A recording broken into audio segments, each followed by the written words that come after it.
Boss Young Managers Conference is necessary for the industry because it gives youngsters the opportunity to come together, network, and to learn about other companies, what's happening in the industry. And through that, I think the industry gains strength. I mean, for me, our industry is all around people.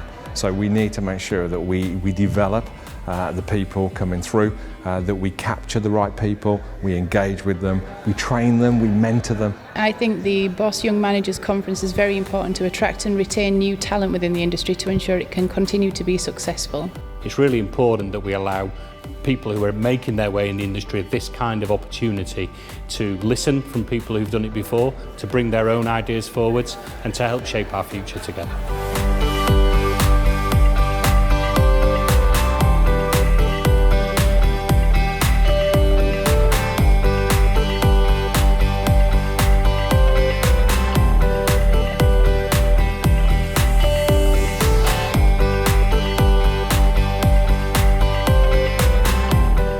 So this is our third Young Executive Conference, so it means you're all young, which is good. But you guys basically are the future, and we're relying on you to take this industry forward.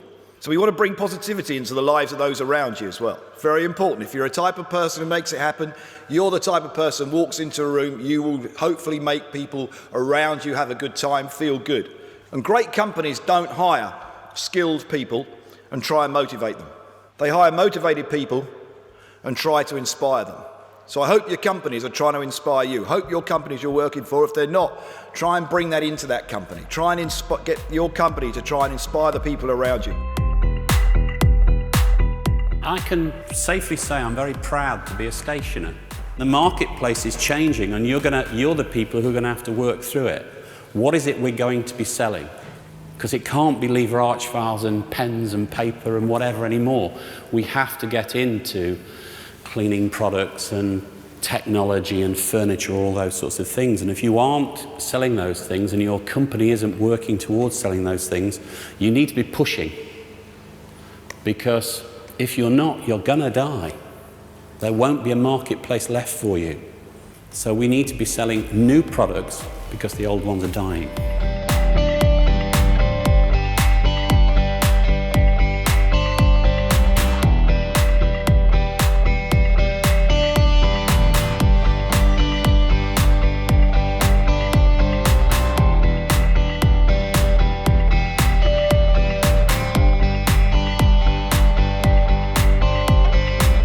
I do love the industry and I am passionate about it, and I think that one of the things that we need to do as a Boss Federation is how do we engage you guys in ideas and projects earlier so that we can get more out and again share ideas and share the experience that we've got in the business. So that's something that I'd like to see, Michael, moving forward.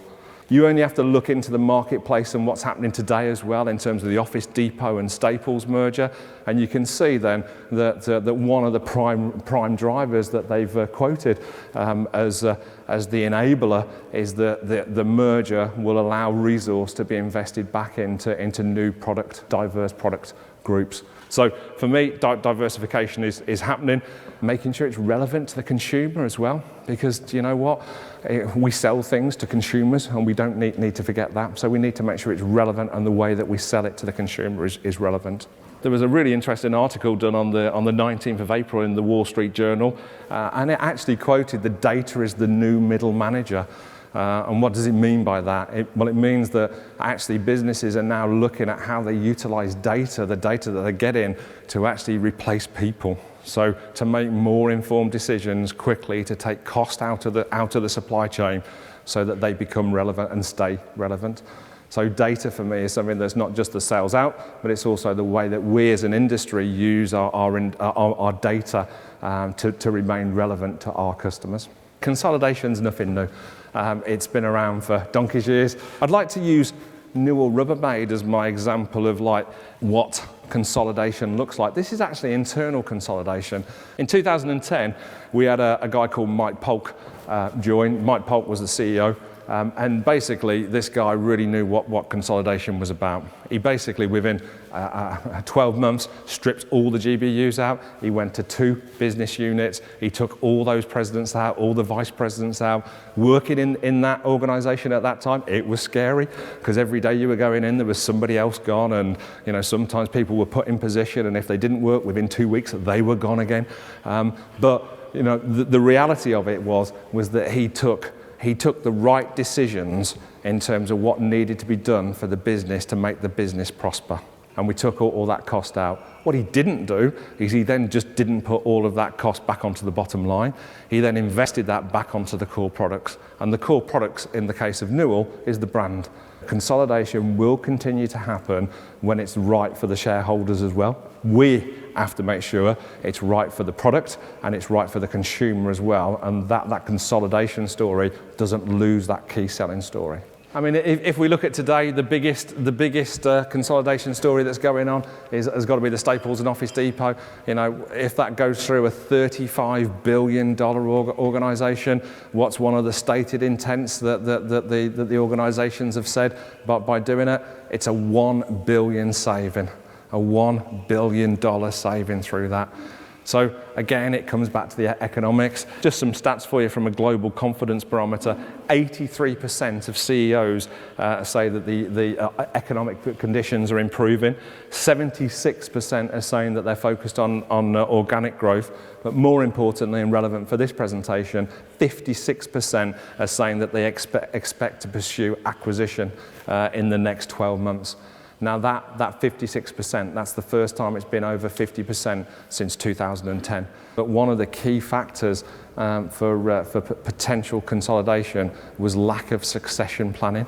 And that, again, for me, is why these type of events are so important, because succession planning is you. It's not me, it's you guys. So what we've got to do, and where I started off the presentation, is just make sure that we enable you guys to make decisions as quickly as possible, and the right decisions. It's changing. It's really exciting. I urge you guys to be part of the change as well. We need fresh ideas, as we talked about earlier. The fact that we're the people up here presenting about what's going on.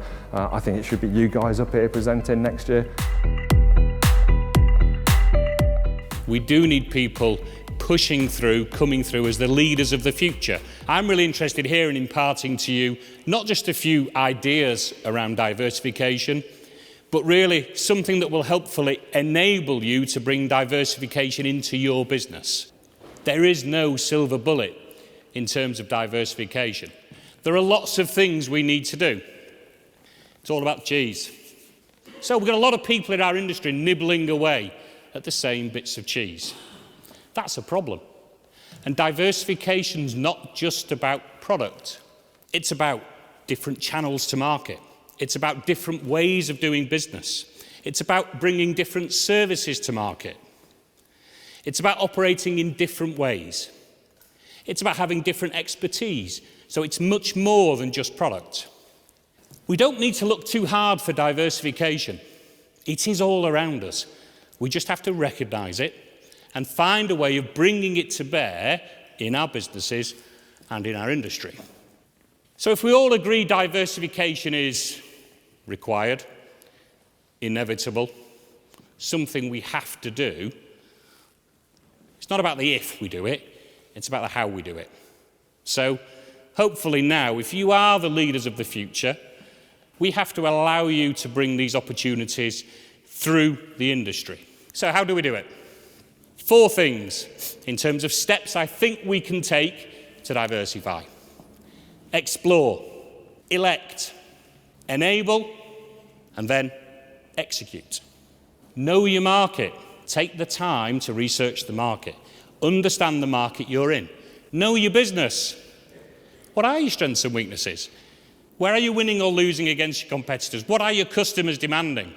You can't diversify without knowing this. Know your customers. Not just who the biggest are.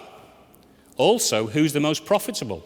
The biggest doesn't mean the best, but take the time to explore, use some kind of decision-making tool to help you come up with the right ideas and thought processes to move your business forwards and to actually support your conversations within your business to help people listen to you a little bit more and maybe take some of these ideas forwards that you know are good ideas.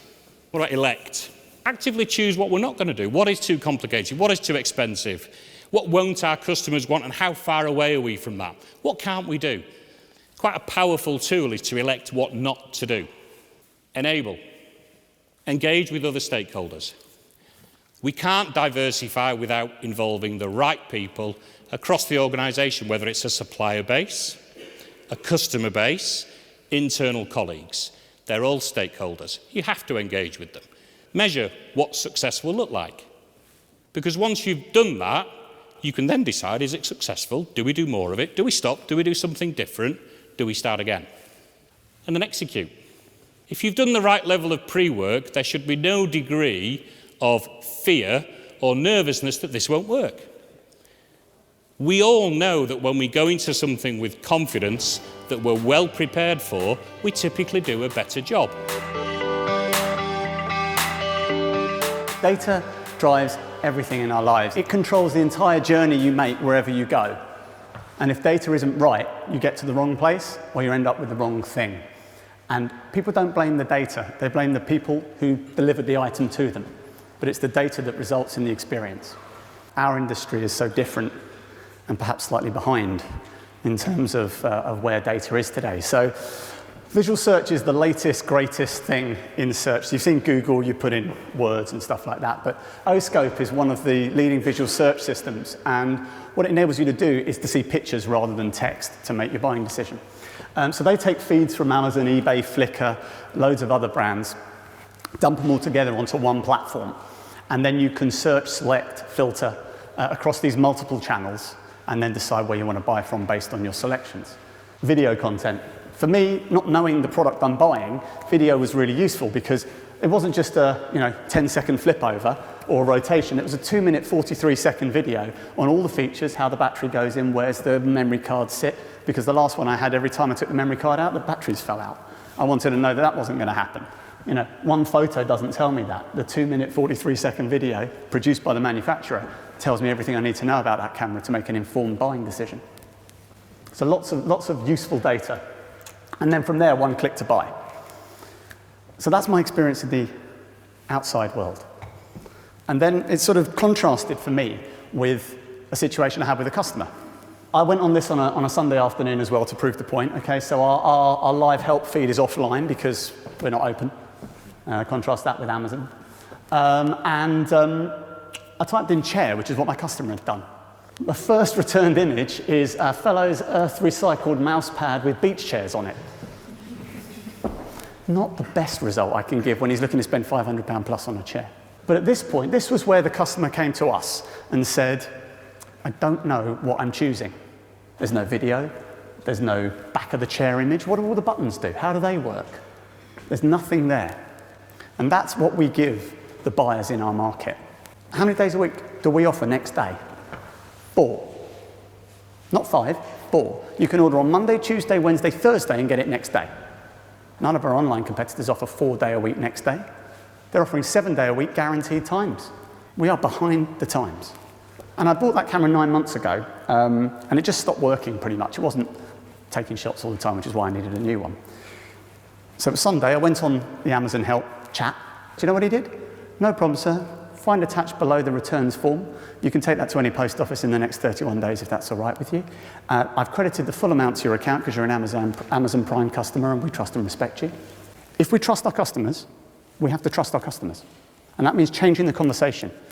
The final part of the whole puzzle is what have we done over the last few years? Because we've not done nothing, just the world moves really fast. The problem is the speed at which we move is so slow. We're a mature market moving like a manufacturer, but data doesn't move that slow. Our data is sort of built for the Instagram world now. It's all photo-based, it's all instant. But we're still building it, if you like, for Twitter, if we're lucky. It's all words, the odd photo. We've got to think about the buyers that are coming through. Those people buy differently, and they expect the level of data far beyond anything that we do as an industry at the moment. So we need to wake up and realize that whatever's being done is not enough. But there are opportunities. And here's the biggest one. There's stuff coming through now that is actually good data. But how do you get that data onto your platform? How do you get that data to the end user? We need to unify and work together. We need a set of data that works either on one platform across the entire thing or across multi-platform. We will never get where we need to be if we constantly fight each other for the best data. Data should belong to everyone. There should be a Wikipedia of office products, right? And we should all own it. And if we did that, we'd all be able to sell more. Because surely that's the goal of what we're here for, is to give more to our customers. Some people think it's a unique selling point. Our data's better than someone else's. But you know what? If you really want to make a difference, just set it free. Because that's what data is about. Pricing is such a big topic and it affects everybody that nobody really can get at it. Visibility and transparency, you just heard about data, and data is absolutely the key driver of this. The web drives price visibility more than ever and will continue to do so. You know, I think the price thing is always perceived that the online is the best price, but it's perception. It's often new product, or it's often specials, or the tail of product that is considerably cheaper, because still we price, as a trade, with that discount from RRP that we talked about earlier. We need to share data massively from the top down and the bottom back up again. We need to be understanding what the customer wants, their profile, the end user, the buyer, that business, that channel, that vertical, in order to be able to put products in front of them at the right price. And there's lots of people that play a part in that, and that's why it's challenging, whether that's the dealer, the consumer, the vendor, the wholesaler, the buying group. There's many links in the chain. There's good systems and there's good things being done. I don't know whether there's ease of access. We need to become specialists, not generalists. So we need to bring a huge amount of discipline and sense to what we're doing today. It's still very fragmented, and we're still very much, as we talked about earlier, trading on the old school way of this discount RRP situation. As I said before, the models are much more sophisticated that we're up against, but I don't think we always efficiently get that price reduction through to the consumer to generate additional sales. And that could be for a lack of understanding. I think what we're really good at as a channel in terms of like the reseller marketplace, with the support of the wholesalers, etc., is we're still able to offer a solution. So clever resellers are definitely not still focusing on price, it's a solution, but I still believe the channel's far too top down rather than bottom up. We need to collaborate more. A success I see again in the US is that whole back office system provider, wholesaler, dealer, collaborating in data, sharing information. So our world, our horizon of who our competitors are today is going to change dramatically. But sharing that data, working together collaboratively will drive our ability to fight that competitive threat as it develops. I mean, if there's one thing that's clear, the data and price piece go hand in hand.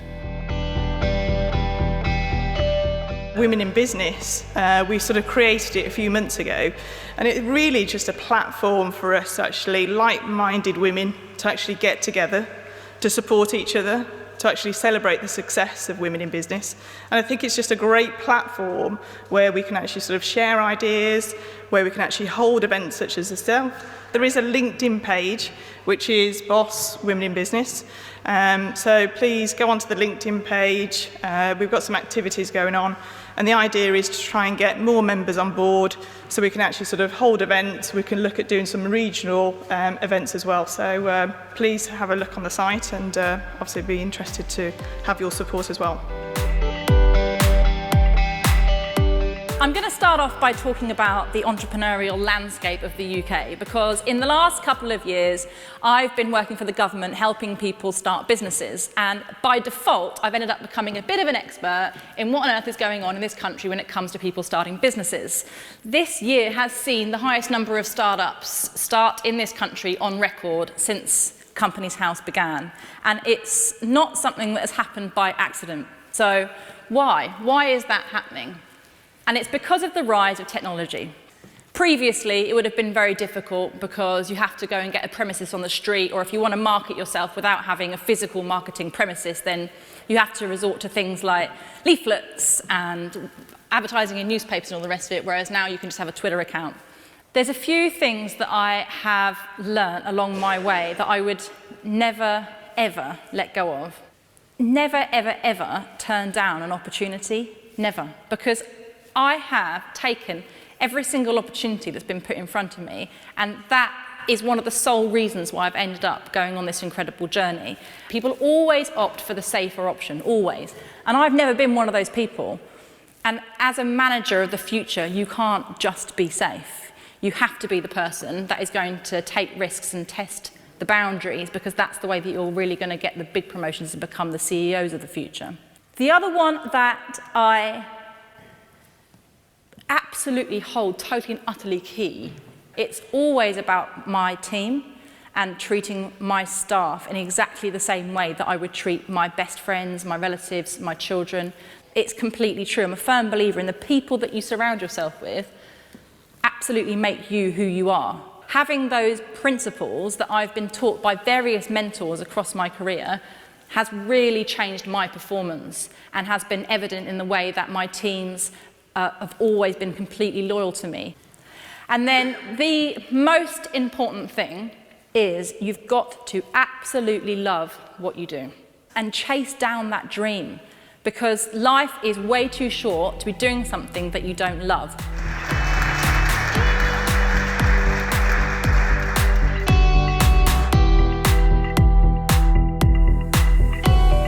I would tell a young person to come into this industry because it's an exciting, vibrant industry that is going through change. And change in itself is exciting. I would encourage them to look at it with enthusiasm, patience, dedication, take the time to get to know the customers, the suppliers, and the many opportunities that sit in this channel. Challenge the norm. Our industry is so well established that we need people to come in and challenge. Now is the opportunity for people to come in here and really make a difference in this industry. That's what we're looking for. Every individual can make a difference. Realise that you have a voice and have the confidence to make that voice heard.